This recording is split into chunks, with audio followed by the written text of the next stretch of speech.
In the interest of making sure that we're all on the same page, that everybody starts with the same set of terms and definitions, I thought it would be helpful if we took some time, just a few minutes, and talk about some common terms and definitions that we're going to use throughout the course. Okay, different dialects of SQL exist. You may call something different in your country than I might in mine. So it's just helpful, I think, to make sure that we all know the same terms and we agree upon that to begin with. So term number one, three-valued logic. Most programming languages have a Boolean logic. They have a true false, an on off, right? That's your typical thing. Something either is or it isn't. In the SQL world, though, we have what we call three-valued logic. Something either is, isn't, or it's unknown what that object's state would be. Okay? So it's an unknown. Something is either true, false, or we don't know. And that information could be missing. It could be unknown. It could never be. For example, let's say that you and I had to populate a table called person, and person had a column of middle name. And we encounter a row that has no record, no data in that particular column. So you could see here that in SQL we use the null to represent unknown or missing data.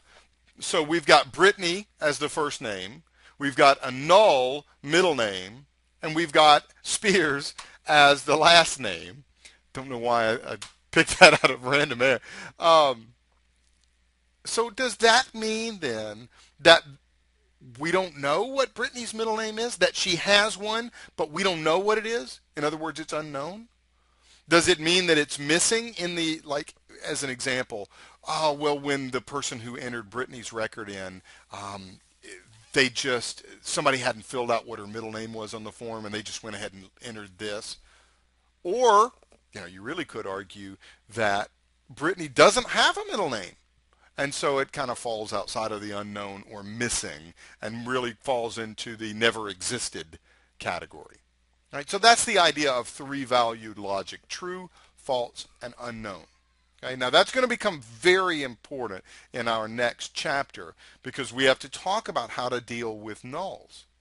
When you're designing a table, when you are creating the database, you have to define whether the column allows nulls.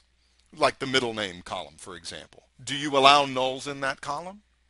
If you do, if you allow nulls, then the column is optional. Like the data entry clerk doesn't have to put a middle name in there when they're adding that row. If you do not allow nulls, then it's a required column, right? So we have to talk about how to deal with that in our queries. We're going to do that in chapter 2. All right, so here's a section here on table design. Let's talk about our next term, primary key. Okay. So in the relational model, do you remember that discussion point we had? There should not be duplicate members in the set. Okay, you remember that, right? Well, transpose, translate, think of that term member in a set to mean row in a table. We should not have duplicate rows in a table. And the way that we do that is by putting a primary key on the table. Okay? That guarantees uniqueness throughout the set. We are now guaranteed that every member in our set, i.e. every row in the table, will be unique. Okay? So that's the purpose of the primary key. Now the side benefit of the primary key is that it's the way that we can uniquely address every single row. So because we know that every row has a unique value, we can use that unique value to identify that row. Okay? Primary key. Nothing too fancy. Should be something that you are probably already familiar with. Now one thing I think that is important is to cover some of the maybe not so common terms. I think almost everybody that's watching this course has heard of primary keys, but not everybody's heard of a natural key. So let's cover some of these because we're going to use these throughout the course. So natural key. Natural key is just a naturally occurring unique value. Okay, so I had on here a product ID that's human generated. You know, if I go to Disney, for example, the Disney store, and I go to Disney World and see Mickey Mouse and Donald Duck, etc. When you look on their little tags for their clothing, they might have a tag that says DUCK001. All right, well, a human probably created that value so that it would be unique throughout their entire product line, so that you would be able to go into their website and search for DUCK001, and it would take you to that particular product. Right, so human-generated product IDs are a real common way to find natural keys. Can you think of any others? I know that a lot of folks that are watching this video that live in the United States have just thought, oh, well, social security numbers. Social security numbers might be a way, you know, the government is not infallible. There have been instances, rare, of duplicate social security numbers. But generally speaking, this is a naturally occurring value that is unique. It's called a natural key. Okay? Our primary keys can be built on such a key. Now, another type of key is what's called a surrogate key. Now, a surrogate key is the exact opposite. This is a machine-generated unique value. Okay, so there are going to be times in a table where there is no naturally occurring unique value.